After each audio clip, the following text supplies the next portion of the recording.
নমস্কার বন্ধুরা, ইন্ডিয়ান কর্মবার্তায় আপনাদের স্বাগত। বন্ধুরা, আজকে একটি গুরুত্বপূর্ণ আপডেট নিয়ে এসেছি। সেটি টিচার্স রিক্রুটমেন্ট বোর্ড ত্রিপুরা টিআরবির তরফ থেকে বের হয়েছে, education school department government of Tripura. এখানে নোটিফিকেশন নাম্বারটি আছে আর ডেটটি আছে, সেটি 18/8/2025 বের হয়েছে। তো চলুন বন্ধুরা, দেখে নিচ্ছি বিস্তারিত কি কি আছে। বন্ধুরা, এখানে যে পোস্ট বের হয়েছে, প্রথম যে ইংলিশ টিচার নেওয়া হবে তার জন্য 70টি পোস্ট আছে, 70 পোস্ট। এর মধ্যে ইউআর এসসি এসটি ক্যান্ডিডেটদের পোস্ট আছে ভাগ করা, আপনারা একটু দেখে নেবেন। বন্ধুরা, এখানে রিজার্ভ ক্যান্ডিডেট যারা পিএইচ থাকবে তাদের জন্য পোস্ট এখানে সংরক্ষিত আছে, প্লাস এক্স সার্ভিসদের জন্য এখানে পোস্ট সংরক্ষিত আছে। দ্বিতীয় পোস্টটি হচ্ছে বেঙ্গলি। সেক্ষেত্রে আপনাদের টোটাল 50টি সিট আছে। এর মধ্যে ইউআর এসসি এসটি ভাগ করা আছে। আর এখানে হচ্ছে টোটাল যে নেওয়া হবে রিজার্ভ পিএইচ ক্যাটাগরির জন্য, ঠিক আছে। আর সাথে এখানে এক্স সার্ভিসম্যান আছে একজন, এসটি নেওয়া হবে। তারপরে দেখে নিচ্ছি বন্ধুরা, হিস্ট্রিতে নেওয়া হবে 71টি পোস্ট বের হয়েছে। তার মধ্যে 3টি পোস্ট থাকবে পিডাব্লিউডি ক্যান্ডিডেটের জন্য, আর এক্স সার্ভিসের জন্য একটি একটি থাকবে। এখানে ইউআর এসসি এসটি এখানে টোটাল ভাগ করা আছে, আপনারা একটু দেখে নেবেন। বন্ধুরা, যারা পলিটিক্যাল সায়েন্সে অ্যাপ্লাই করবেন তাদের জন্য 65টি পোস্ট বের হয়েছে, 65, ঠিক আছে। আর 3টি পোস্ট সংগৃহীত থাকবে পিডাব্লিউডি এবং একটি সংগৃহীত থাকবে এক্স সার্ভিসদের জন্য, ঠিক আছে। যারা ফিলোসফিতে অ্যাপ্লাই করবেন তাদের জন্য 6টি পোস্ট বের হয়েছে। আর এখানে 3টি 2টি আর 2টি ইউআর এসসি এসটি হিসাবে বিভক্ত করা হয়েছে। যাদের পিডাব্লিউডি থাকবে তারা একটি পোস্ট সংগৃহীত থাকবে, ঠিক আছে। এই ক্ষেত্রে একটি পোস্ট থাকবে এক্স সার্ভিসের জন্য। জিওগ্রাফিতে যারা অ্যাপ্লাই করবেন তাদের জন্য 80টি পোস্ট বের হয়েছে, ঠিক আছে। এর মধ্যে 4টি পোস্ট সংগৃহীত থাকবে পিডাব্লিউডির জন্য, ঠিক আছে। যাদের কোরক নিয়ে টিচিং অ্যাপ্লাই করবেন তারা 75টি পোস্ট আছে, তার মধ্যে 3টি পোস্ট পিডাব্লিউডির জন্য সংরক্ষিত। বন্ধুরা, দেখে নিচ্ছি পরবর্তীতে যারা সংস্কৃত ডিপার্টমেন্টে অ্যাপ্লাই করবেন তাদের ক্ষেত্রে 20টি পোস্ট, 20টি পোস্ট আছে, 20। আর যারা ইকোনমিক্সে অ্যাপ্লাই করছেন তাদের ক্ষেত্রে 80টি পোস্ট আছে টোটাল, ঠিক আছে। 4টি পোস্ট সংগঠিত থাকবে পিডাব্লিউডি ক্যান্ডিডেটের জন্য। ফিজিক্সে যারা অ্যাপ্লাই করতে যাচ্ছেন তাদের ক্ষেত্রে 55টি পোস্ট আছে, 3টি পোস্ট থাকবে পিডাব্লিউডি ক্যান্ডিডেটের জন্য, ঠিক আছে। যারা কেমিস্ট্রিতে অ্যাপ্লাই করবেন তাদের জন্য 59টি পোস্ট আছে, 59, ঠিক আছে। 3টি পোস্ট থাকবে পিডাব্লিউডি ক্যান্ডিডেটের জন্য। বায়োলজিতে যারা অ্যাপ্লাই করতে যাচ্ছেন তাদের ক্ষেত্রে 45টি পোস্ট আছে, 2টি পোস্ট সংগঠিত থাকবে পিডাব্লিউডি ক্যান্ডিডেট, আর এক্স সার্ভিসম্যানের জন্য একটি পোস্ট থাকবে। ম্যাথমেটিক্সে যারা ইচ্ছুক অ্যাপ্লাই করার জন্য তাদের ক্ষেত্রে 50টি পোস্ট আছে, আর পিডাব্লিউডি ক্ষেত্রে 2টি পোস্ট সংরক্ষিত থাকবে। বন্ধুরা, যারা কমার্স ডিপার্টমেন্টে অ্যাপ্লাই করবেন, কমার্স, তাদের ক্ষেত্রে 33টি পোস্ট দেওয়া হয়েছে। এর মধ্যে 2টি পোস্ট আপনার এই ব্লাইন্ড ক্যান্ডিডেট যারা পিডাব্লিউডি আছেন তাদের জন্য সংযুক্ত থাকবে। যারা সোশিওলজিতে অ্যাপ্লাই করবেন তাদের ক্ষেত্রে 70টি পোস্ট আছে, 70। 3টি পোস্ট সংযুক্ত থাকবে পিডাব্লিউডি ক্যান্ডিডেটের জন্য, আর 2টি পোস্ট থাকবে এক্স সার্ভিসদের জন্য, ঠিক আছে। যারা সাইকোলজিতে অ্যাপ্লাই করবেন তাদের ক্ষেত্রে টোটাল 86টি পোস্ট আছে, 4টি পোস্ট সংরক্ষিত থাকবে যারা পিডাব্লিউডি ক্যান্ডিডেট, ঠিক আছে। আর যারা কম্পিউটার সায়েন্স নিয়ে পাশ করেছেন তাদের জন্য 118টি পোস্ট আছে। এর মধ্যে 5টি পোস্ট সংরক্ষিত থাকবে পিডাব্লিউডি ক্যান্ডিডেটের জন্য। টোটাল সর্বমোট 1033টি পোস্ট নেওয়া হবে। বন্ধুরা, এই জন্য সুবর্ণ সুযোগ আপনাদের জন্য। বন্ধুরা, আপনারা অবশ্যই অ্যাপ্লাই করবেন। শুধু এলিজিবিলিটি ক্রাইটেরিয়াগুলো দেখে নিচ্ছি, হ্যাঁ। বন্ধুরা, এখানে বলা হয়েছে যে রিজার্ভেশন ফর ওমেন, যারা আপনার রিজার্ভ ক্যাটাগরিতে আছেন তাদের 33% হরাইজন্টাল রিজার্ভেশন দেওয়া হবে, এবং যারা 33% general reservation for unreserved category for women, দুটো ক্ষেত্রেই 33% আপনারা পেয়ে যাচ্ছেন ফিমেল ক্যান্ডিডেট কি বলে রিজার্ভেশন, ঠিক আছে। বন্ধুরা, দেখে নিচ্ছি পরবর্তী। হ্যাঁ, এখানে এসেনশিয়াল কোয়ালিফিকেশন আমি একদম প্রত্যেকটা টপিক ওয়াইজ হাইলাইট করে রেখেছি আপনার সাথে সঙ্গে ডিসকাস করার জন্য। এখানে এসেনশিয়াল কোয়ালিফিকেশন যে চেয়েছে, বলা হয়েছে যে মিনিমাম আপনাদের graduate, post graduate in relevant subject অথবা অ্যালাইড সাবজেক্টে থাকতে লাগবে, এই যে equivalency of which to be determined by the equivalence committee. এই কথাটা অনেকবার পাবেন, ইকুইভ্যালেন্স কমিটি, এটা কথাটা ভালো করে মনে রাখবেন। এখানে যে কমিটি গঠন করা হবে, এই কমিটির দ্বারা সিদ্ধান্ত নেওয়া হবে যে আপনি যে সাবজেক্টটা পাস করছেন সেটা আপনার রিলিভেন্ট, যার যে পোস্টগুলি বের হয়েছে সেটা রিলিভেন্ট কি না, এটা তারা ডিসাইড করবে, ঠিক আছে। সেই ক্ষেত্রে আপনাদের 50% মার্কস পাস করতে লাগবে কোনো রিকগনাইজ ইউনিভার্সিটি থেকে, ঠিক আছে। সাথে কি লাগবে, আপনাদের বিএড লাগবে from national council for teacher education, NCTE recognise institution থেকে। এটা হচ্ছে একটা মাধ্যম, ঠিক আছে। দ্বিতীয় মাধ্যমটা কি হয়েছে, এখানেও বলা হয়েছে যারা পোস্ট গ্রাজুয়েট পাস করেছেন বা অ্যালাইড সাবজেক্ট নিয়ে পাস করেছেন, ইকুইভ্যালেন্সি ডিটারমাইন করবে ইকুইভ্যালেন্সি কমিটি। সাথে 45 মার্কস আপনাদের লাগবে ওই পাসিং মার্কসটা যেটা চেয়েছে, যেটা আগে ছিল 50%, এবার বলেছে 45%, 45% রিকগনাইজ ইউনিভার্সিটি থেকে। সাথে কি লাগবে? Bachelor education from national council for teacher education recognised institution. কিন্তু এ কথা মনে রাখবেন যে এখানে একটা রেগুলেশন উল্লেখ করা আছে। এই রেগুলেশন আন্ডারে যারা পাশ করেছেন, এই রেগুলেশনের আন্ডারে যারা আপনাদের কোর্সটা কমপ্লিট করেছেন, তারাই শুধু এই 45 মার্কসের ক্যাটাগরিটা ইলিজিবল। ঠিক আছে? দেখে নিন পরবর্তী। বন্ধুরা, এখানে পোস্ট গ্রাজুয়েট যখন আপনারা অ্যাপ্লাই করবেন, এটা ডিটারমাইন করবে, আমি যেটা বললাম যে ইকুইভ্যালেন্সি কমিটি মাধ্যমে ডিটারমাইন করা হবে। ঠিক আছে? সাথে আপনাদের 50% মার্কস যেটা চেয়েছে অবশ্যই লাগবে, এবং বিএড অথবা BSc education from any NCTE recognised institution থেকে পাশ করা থাকতে লাগবে। ঠিক আছে বন্ধুরা? দেখে নিচ্ছি এরপরে, যেমন একটা এখানে নোট করে মার্ক করে রেখেছি, দেখেন। রিল্যাক্সেশন দেওয়া হবে কাদের ক্ষেত্রে? 5% পর্যন্ত রিল্যাক্সেশন পাবেন। Qualifying marks will be allowed to the candidates belonging to SC ST pH category যারা আছেন, তারা 5% রিল্যাক্সেশন পাবেন কোয়ালিফাইং মার্কসে। ঠিক আছে? এ কথাটা জেনে রাখুন। ঠিক আছে? আপনাদের যে এজ ক্রাইটেরিয়াটা চেয়েছে, এখানে বলেছে যারা আপ টু 40 বছর পর্যন্ত আছেন তারা এলিজিবল। কিন্তু এই 40 বছর বেস ডেটটা কবে হবে? 18/8/2025। এই ডেটের বাউন্ডারি হিসাবে যদি আপনি 40 বছরের নিচে থাকুন, তাহলে আপনার এলিজিবল অ্যাপ্লাই করার জন্য। ঠিক আছে? আপার এজটা রিল্যাক্সেশন পাবেন অ্যাজ পার জেনারেল রুল, যেটা আমরা জানি যে 5 বছর হলে এসসি এসটি পিএইচ ক্যান্ডিডেট পায়। আর কোনো যদি গভর্নমেন্ট এমপ্লয়ি হয়ে থাকেন, তাহলে এসসি এসটি ক্যাটাগরি কিন্তু পাবে না। এখানে লেখা আছে post shall not get any relaxation. ঠিক আছে? কিন্তু আপনার নর্মাল যে 5 ইয়ার্সটা সেটা পেয়ে যাবেন। ঠিক আছে? সাথে বলা হয়েছে যে upper age limit is also relaxable for ex serviceman as per norms. ঠিক আছে?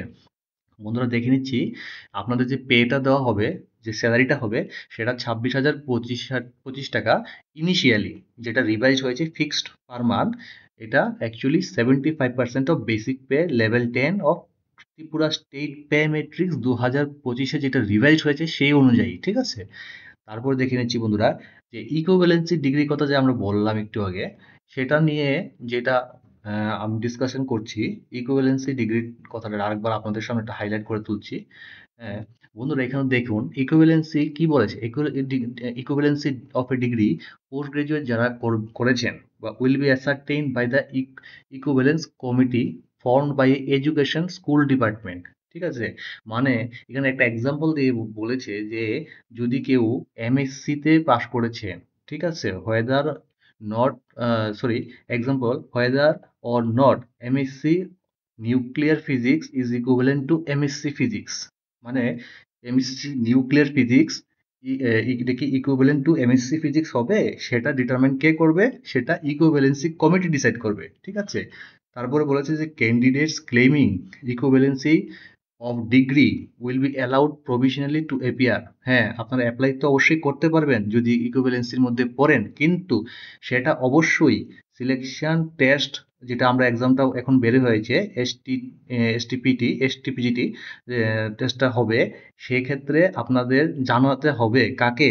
Such candidate must apply to the board 15 September 2025 along with self-attested photocopy of the mark sheet of the degree for which the candidate is claiming equivalency। মানে 15 September 2025-এর আগে আপনারা self attested copy নিয়ে, মার্কশিটের copy নিয়ে, degree certificate নিয়ে আপনারা জানাতে লাগবে ডিপার্টমেন্টকে। তারপরে তারা সিদ্ধান্ত নেবে যে যে ডিগ্রিটা আপনি নিয়েছেন সেটা ইকুইভ্যালেন্সির মধ্যে পড়ে কি না পড়ে। ঠিক আছে?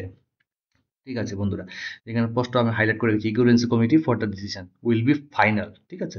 If a candidate applied, suppose কেউ যদি অ্যাপ্লাই করে থাকেন এসটিবিলিজিটি, secures a mark enough to the recommended for recruitment, যদি মানে যা পাশ করার সমতুল্য আপনার নাম্বার পেয়েও গেছেন বা চাকরি পাওয়ার যোগ্য আপনি নাম্বার পেয়ে গেছেন, কিন্তু ইকুইভ্যালেন্সি কমিটি ডিসাইড করেছে যে আপনি যে ডিগ্রিটা ধার্য করেছেন সেটা ওদের দেওয়া পোস্ট মধ্যে ইকুইভ্যালেন্ট না, তাহলে কিন্তু আপনার যে ক্যান্ডিডেচার আছে এটা রিজেক্ট হয়ে যাবে। এখানে স্পষ্ট মেনশন করে দেওয়া আছে বন্ধুরা। আমি এর জন্যই প্রত্যেকটা লাইন টু লাইন পড়ে আপনাদের সঙ্গে ডিসকাস করছি বন্ধুরা। দেখে নিচ্ছি পরবর্তী। এখানে যে আপনারা যে অ্যাপ্লাই করবেন সেটা এখানে www.edukation trb.tripura.gov এই ওয়েবসাইটের মাধ্যমে গিয়ে অ্যাপ্লাই করতে পারবেন, বা www.trb.tripura.gov.in এখানে গিয়ে আপনি অ্যাপ্লাই লিঙ্কের মাধ্যমে অ্যাপ্লাই করতে পারেন। তাতে অবশ্যই আমি আমার ডেসক্রিপশনে আমি সবগুলি লিঙ্ক প্রোভাইড করে রেখেছি, সেখান থেকে গিয়ে আপনারা দেখতে পারেন। যদি কোনো রকম ফর্ম ফিল আপে অসুবিধা সম্মুখীন হচ্ছেন অবশ্যই কমেন্ট করে জানাবেন, আমি যথেষ্ট চেষ্টা করব আপনাদের সেই উত্তরগুলি প্রোভাইড করার জন্য, ঠিক আছে। ক্যান্ডিডেটস, আমি এখানে যে কিছু ইম্পর্টেন্ট কথা আমি মার্ক করে রেখেছি, এখানে বলেছে কিভাবে অ্যাপ্লাই করবেন, যে আমি লাইন টু লাইন গেছি। যেমন কি দেখুন, ক্যান্ডিডেটস আর রেজিস্টার্ড, আপনারা কি করবেন, একটা প্রোফাইল ক্রিয়েট করবেন, সাথে সেই রেজিস্ট্রেশন নাম্বার একটা তৈরি হবে, যে রেজিস্ট্রেশন নাম্বারটা হবে এটা আপনি নোট ডাউন করে নেবেন, ঠিক আছে। এটা রেজিস্ট্রেশন নাম্বারটা নোট ডাউন করার পর এটা একটা ইউজার নাম হবে, ইউজার নেম, এইগুলি আপনারা একটা খাতায় নোট ডাউন করে নেবেন, ঠিক আছে। After registration first time log in যখন করবেন, ঠিক আছে, তখন আপনার কিভাবে এটা আপনার লগ ইন হবে, সেটা আপনাদের ডেট অফ বার্থ এবং ডেট অফ বার্থটা আপনার পাসওয়ার্ড হিসাবে কাজ করবে। এই ফরম্যাট অনুযায়ী আপনারা এটা দিলে সেটা লগ ইন হয়ে যাবে, ঠিক আছে। কিন্তু তারপরেই মনে রাখতে হবে, চেঞ্জ পাসওয়ার্ড করে নতুন করে আপনারা একটা পাসওয়ার্ড ক্রিয়েট করে নেবেন। তারপর পাসওয়ার্ড আপনারা কারেক্টলি লিখে দেবেন যাতে না ভুলেন। দেন আপনারা কি করবেন, আপনার ইউজার যে রেজিস্ট্রেশন নাম্বারটা যেটা আমি বললাম প্রথমে, আর নামটা, এগুলো অবশ্যই একদম ভালো করে লিখে সেভ করে রাখবেন, ঠিক আছে। তারপর দেখে নেন কিভাবে লাগবে, কিভাবে অ্যাপ্লাই করার সময় আপনাদের কি কি জিনিস লাগবে। যেমন কি বিফোর অ্যাপ্লাইং আপনি জেনে নিন আর কি কি ডকুমেন্ট লাগছে। যেমন কি আপনাদের scanned image of recent passport size photograph, photograph লাগছে পাসপোর্ট সাইজ, ঠিক আছে। সাইজটা কি বলা হয়েছে, যে greater than 4 KB but less than 100 KB, এই কথাটা মনে রাখবেন। অনেক অনেকে ভুল করে এটা প্রায় সময়, এটা একটু দেখে নেবেন ভালো করে, ঠিক আছে। না বুঝলে অবশ্যই কমেন্ট করবেন। Scanned image of the full signature of the candidate, সাইজটা কত দেওয়া আছে, greater than 4 KB but less than 20 KB, ঠিক আছে।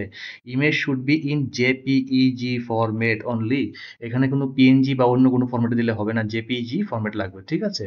Candidates can choose or her subject, হ্যাঁ, যখন ফর্ম ফিল আপ করবেন তখন যখন সাবজেক্টটা আপনারা মেনশন করে ঠিক করবেন, পরবর্তী সময় কিন্তু এই সাবজেক্টটা চেঞ্জ করতে পারবেন না। Subject once chosen can not be changed, এই কথা কিন্তু খুব ধীরে সুস্থিতে আপনারা অ্যাপ্লাই করবেন।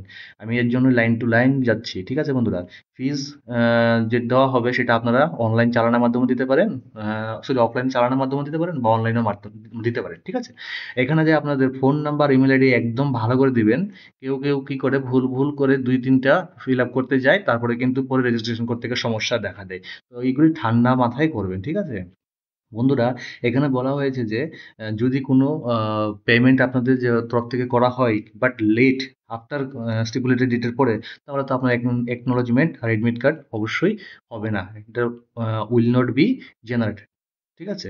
বন্ধুরা ইম্পর্টেন্ট যে ডেটগুলি আছে সেগুলি একটু দেখে নিচ্ছি। বন্ধুরা এখানে ইম্পর্টেন্ট ডেটের মধ্যে পড়ছে, দেখুন সাবমিশন অফ অনলাইন অ্যাপ্লিকেশন যেটা করবেন ডাব্লিউ ওয়েবসাইটের মাধ্যমে, যে লিঙ্কটা আমি দিয়ে রেখেছি ডিসক্রিপশনে, সেটা শুরু হবে 29/8/2025 ফ্রম 4 PM, ঠিক আছে। 4টা থেকে শুরু হয়ে যাবে আপ টু 15/9/2025, 4টা পর্যন্ত সেই সময়টা পাবেন ফিল আপ করার জন্য, ঠিক আছে। Last date of submission of online application, যেটা আমি বললাম ওই যে 15 সেপ্টেম্বর, হ্যাঁ, 2025, 15/9/2025 up to 4 PM। Last date of finalisation of application, সেটাও সেম ডেটই, যেভাবে যে সময় আপনারা ফাইনাল করে জমা দেবেন সেটাই তো ফাইনালাইজেশন হবে না। লাস্ট ডেট অফ পেমেন্ট আপনার 17/9/2025 up to 4 PM। Date of downloading admit card, এটা যখন আপনাদের পরীক্ষা নেওয়া হবে তখন আপনাদের দেওয়া হবে, এটা উইল বি নোটিফাইড লেটার বলা আছে। ডেট অফ টেস্ট টেন্টেটিভলি ধরে নিতে পারেন 2/11/2025 পরীক্ষাটা হতে পারে। টাইম এন্ড ডিউরেশন দুপুর 12টা থেকে 2:30টার মধ্যে, মানে টোটাল 2 ঘন্টা 30 মিনিটে এক্সামটা হবে, ঠিক আছে। টেস্ট সেন্টার মোটামুটি ধরে নিন আগরতলা টেন্টেটিভ। আর টেস্ট ভেনিউ যেটা ওটা will be mentioned in admit card, ঠিক আছে। তো বন্ধুরা দেখে নিচ্ছি আরেকটা কি আছে। হ্যাঁ, অবশ্যই যারা এনওসি গভর্নমেন্ট এমপ্লয়ি আছেন তাদের অবশ্যই এনওসি নো অবজেকশন সার্টিফিকেট তো অ্যাপ্লাই করতেই লাগবে, ঠিক আছে। আর অবশ্যই এই ওয়েবসাইটে একটু রেগুলারলি দেখবেন, বা আমার ভিডিওতে কন্টিনিউ আমি আপডেট দিতে থাকবো, আমার সঙ্গেও যুক্ত থাকলে আপনি আপডেট পেয়ে যাবেন, ঠিক আছে বন্ধুরা। দেখে নিচ্ছি পরবর্তী বন্ধুরা। হ্যাঁ, সিলেকশন মেথডটা কিভাবে হবে, বলেছে যে যার মার্ক বেসিস হবে, অবভিয়াসলি যার মার্কস বেশি থাকবে selection of the post will be ডান, ঠিক আছে। এই যে পোস্টটা নেওয়া হবে মার্কস বেসিসে, টোটালি যারা ভালো মার্কস করবেন তাদেরই অবশ্যই প্রেফারেন্স দেবে। বন্ধুরা এখানে গুরুত্বপূর্ণ কিছু লাইন আছে আপডেট করে রেখেছি, দেখুন। বলেছে যে যদি কোনো ২ জন ক্যান্ডিডেট সেইম মার্কস পান, রিলেটিভ পজিশন, ঠিক আছে? তো এখন কি হবে? তখন বলবে যে যারা সিনিয়রিটি আছে, ডেট অফ বার্থ অনুযায়ী যার সিনিয়রিটি তাকে বেশি প্রেফারেন্স দেওয়া হবে, ঠিক আছে? বাট কেউ যদি এরকম হয় নাম্বারও সেম, ডেট অফ বার্থও সেম হয়ে গেছে, তখন সেক্ষেত্রে কি হবে? তখন বলেছে যে যারা রিক্বিজিট একাডেমিক কোয়ালিফিকেশন যার ভালো থাকবে তাকে গুরুত্ব দেওয়া হবে, ঠিক আছে?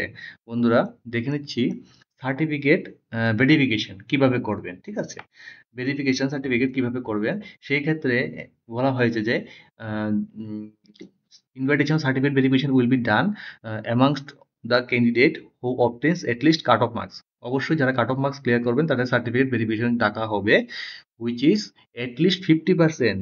150 মার্কসে 75 যারা পাবেন তাদেরকেই ডাকা হবে ফর আনরিজার্ভ ক্যাটাগরি, সবাইকে ডাকা হবে না, ঠিক আছে? আর যারা 45% মার্কস সিকিউর করবেন, দ্যাট ইজ 150 যদি এক্সাম মার্কস হয়ে থাকে তাহলে 68 যদি পেয়ে থাকেন, যে ক্যান্ডিডেট পেয়ে থাকবেন তাদেরকে মানে এসসি, এসটি, পিএইচ ক্যাটেগরি তাদেরকে ডাকা হবে, ঠিক আছে? মানে জেনারেলদের ক্ষেত্রে 50%, এসসি/এসটিদের জন্য 45% যারা পাচ্ছেন তাদেরকে ডাকা হচ্ছে। বন্ধুরা সাথে আরেকটা কথা বলা হয়েছে যে candidates who remain absent on the schedule date certificate তাদেরকে কিন্তু পরে কিন্তু ক্যান্ডিডেচার রিজেক্ট করা হবে যদি সার্টিফিকেট ভেরিফিকেশন না থাকুন আপনার কোয়ালিফাই করার পরে। তারপরে candidates must have permanent resident, অবশ্যই তো তা লাগবেই, পিআরটিসি তো মাস্ট লাগবেই, ঠিক আছে? তারপরে দেখে নিচ্ছি বন্ধুরা securing minimum marks that is 75 or 68, যেটা মিনিমাম মার্কস এখানে ধার্য করেছে এটার মানেই তাই না যে আপনি চাকরি পেয়ে গিয়েছেন, ঠিক আছে? এটা এখানে মেনশন করে বলা হয়েছে, বাস অতটুকুই। বন্ধুরা এখানে যে এক্সামিনেশন ফিটা আপনাদের চেয়েছে সেটা 300 টাকা যারা জেনারেল মানে আনরিজার্ভ ক্যাটাগরি, যারা এসসি/এসটি, পিএইচ ক্যাটাগরি আছেন তাদের ক্ষেত্রে 200 টাকা, ঠিক আছে? কিন্তু এটাই টোটালটাই নন রিফান্ডেবল। এবার পিএইচ ক্যান্ডিডেটটা যারা অ্যাপ্লাই করছেন তাদের ক্ষেত্রে বলা হয়েছে মানে যারা disability such as blind, low vision, partial deaf বা hard of hearing, locomotors disability অর্থ যারা অ্যাপ্লাই করছেন তাদের ক্ষেত্রে disability must be 40% or above, এই কথাটা মাথায় রাখবেন, ঠিক আছে বন্ধুরা? দেখে নিচ্ছি বন্ধুরা পরবর্তী। হ্যাঁ, সিলেবাসের যে লিঙ্কটা আমি ডেসক্রিপশনে দিয়ে রাখবো, সেখান থেকে আপনারা ডাউনলোড করে নেবেন। অ্যাসেসমেন্ট ইভ্যালুয়েশন যেটা করা হবে OMR sheet done by the board shall be final, মানে যারা যেটা ফাইনাল করবে বোর্ড থেকে টিআরবির তরফ থেকে এইটাই ফাইনাল ধার্য করা হবে, সেটাই এখানে বড় করে বোল্ড করে লেখা হয়েছে, বাস, ঠিক আছে? Shall not be open to scrutiny by any external person or authority, ঠিক আছে? এগুলি একদম বোল্ড করে লিখে দিয়েছে, বন্ধুরা একটু কাইন্ডলি ঠান্ডা মাথায় দেখবেন। তো ওয়েবসাইটটা তো জানেনই, আমি দিয়ে রাখছি। তো আমার দেওয়ার নোটিফিকেশন যদি বন্ধুরা আপনাদের কাজে লাগে তাহলে অবশ্যই চ্যানেলটি সাবস্ক্রাইব করে রাখবেন। ধন্যবাদ।